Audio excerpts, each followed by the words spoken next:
Mas para já dou a palavra à Sra. Presidente da Câmara Municipal da Ponta do Sol, Célia Pessegueira.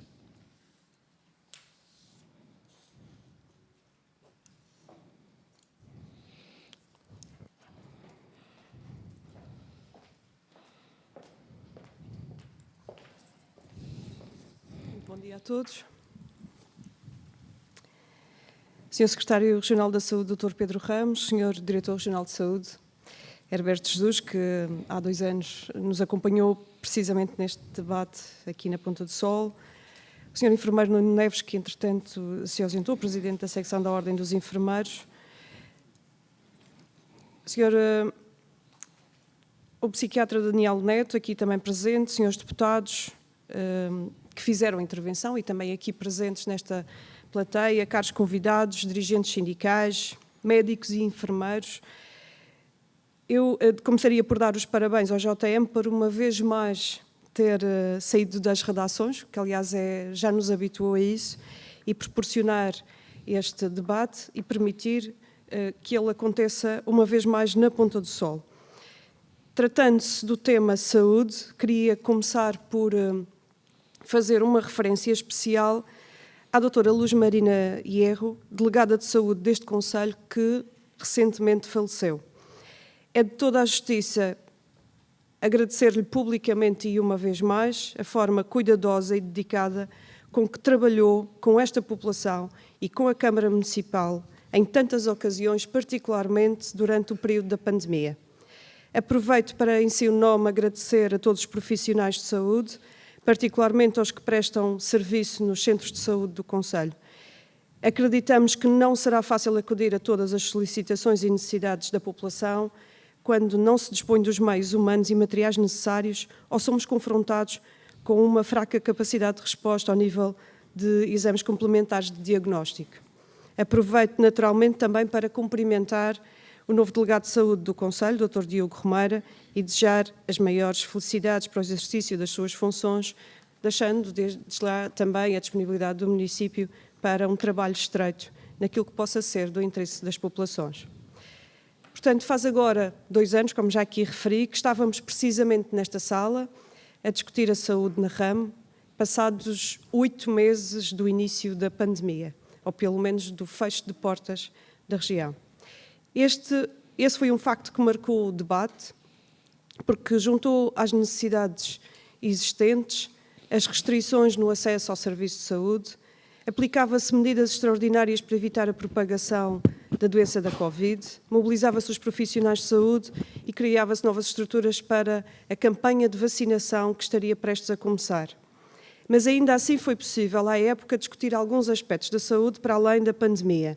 As listas de espera para cirurgia, para meios complementares de diagnóstico, as listas de espera para consultas de especialidade, números que já eram elevados e que poderiam se tornar ainda maiores com as restrições impostas pela pandemia, o que acabou por acontecer. Recordo-me ainda da chamada de atenção que aqui fiz para a necessidade de reforçar os médicos de família, porque a Ponta do Sol era, de entre os 11 concelhos da RAM, aquele que apresentava um dos mais elevados números de pessoas sem médico de família atribuído.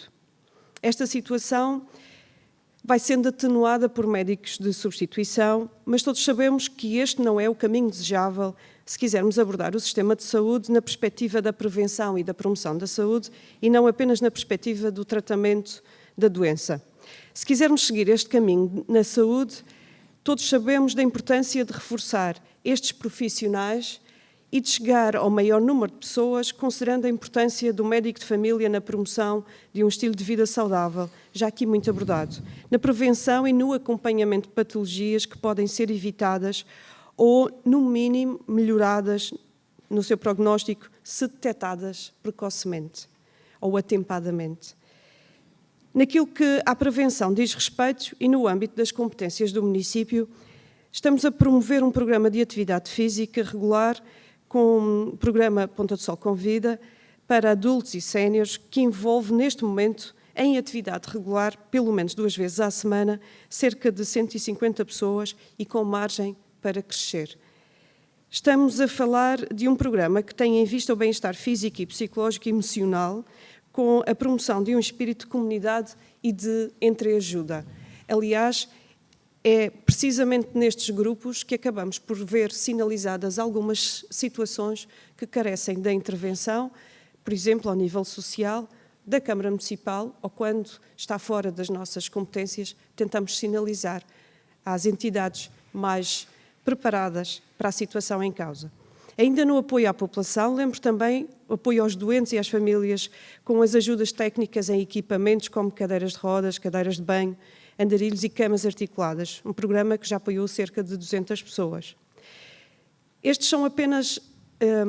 temos ainda um outro nível de intervenção, que também poderemos considerar fundamental à saúde dos cidadãos, que são as condições, a intervenção a nível das condições nas habitações.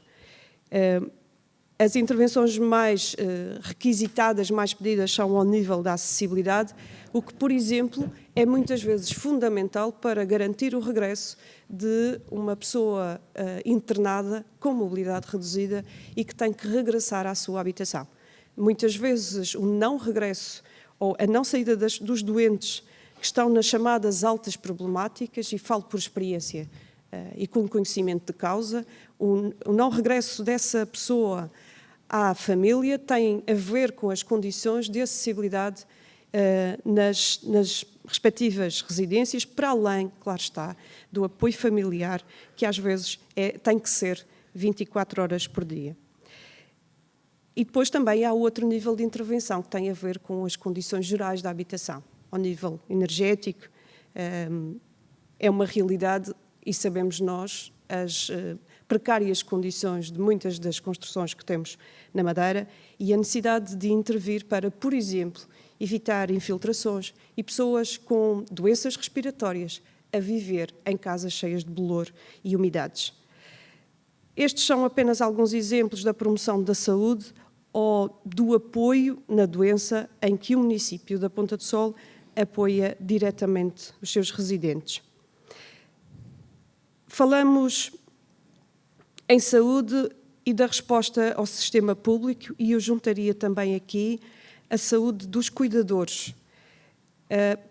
Uma vez que falamos de doença mental, eu recordaria a necessidade de uma atenção aos estados depressivos que muitas vezes alguns cuidadores começam por enfrentar, que num primeiro momento nem conseguem identificar e que enfrentam porque não estão preparados física e mentalmente para cuidar de doentes com doenças degenerativas, por exemplo.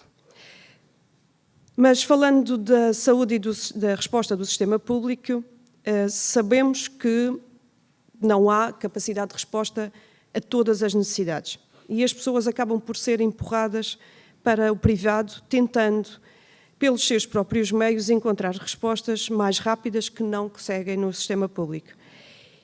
Mas há pessoas que, por razões financeiras, e já aqui também foi abordada esta questão, dependem única e exclusivamente do sistema público e, por isso, aguardam não dias, mas meses ou anos para ter a sua vez numa consulta ou ter uma cirurgia. Esta é uma situação muito delicada a vários níveis, porque há pessoas que recorrem à Câmara Municipal ou a outros organismos públicos para pedir ajuda para pagar, por exemplo, os exames complementares de diagnóstico. Outras pessoas que ficam em situação de carência social, dependente de familiares ou presas em casa, porque não são chamadas para uma simples cirurgia às cataratas, que lhes provoca uma quase cegueira. Um procedimento simples que poderia devolver a visão e a autonomia de uma pessoa, entretanto, dependente de terceiros e psicologicamente afetada pela degradação da sua saúde e, como aqui já referi, que afeta não apenas o próprio doente, mas também a família que o acompanha.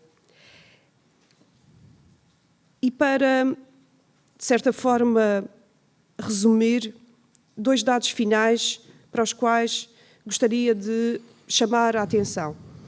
Tem a ver com a esperança média de vida, que na Madeira é inferior face ao todo nacional, e é preciso entender, compreender este facto, estudar e perceber o que é que podemos mudar para alterar estes dados. E provavelmente a resposta não estará apenas no Serviço Regional de Saúde, estará também em todos os outros níveis de intervenção na sociedade. Mas é preciso conhecer os dados e definir uma estratégia de intervenção. De qualquer modo, o mais importante é que as pessoas, enquanto vivem, tenham o máximo de cuidado e conforto possível. E isso leva-me à questão final. É importante trabalhar já para não levar para o novo hospital os velhos problemas. Tenho dito. Obrigada. Muito obrigado.